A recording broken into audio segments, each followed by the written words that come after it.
Hi, it's me again with Corel Draw Tips and Tricks, part two, a little short video.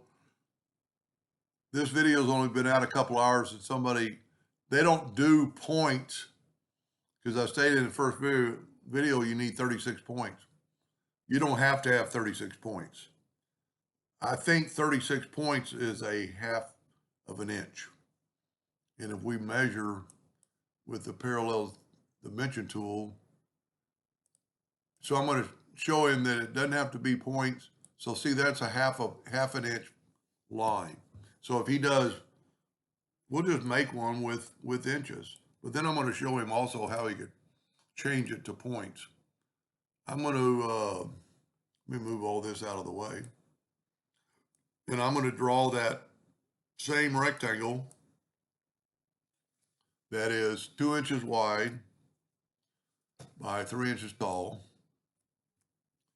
And then I made it 36 points, but on this time I set mine to half or to inches, so I'm going to do a half inch. Then I'm going to round the corners to 0.25. I'm going to go up to object, convert the outline to an object. I'm going to left click, right click. I'm going to hit P, put it in the center of the page. And here will be the proof in the pudding. If you take that and Control D and rotate it 90 degrees, you get the exact same look. Now,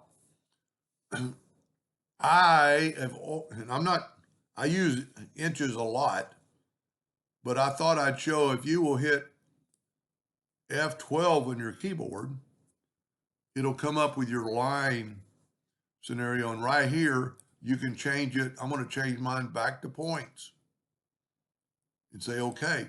Then anytime you draw a line, you'll be in points. So let's draw a line. I draw in hairline, but now look, I have points. So I can make that point 36 inches or point 36 points. I'm going to go to object, convert the outline to an object.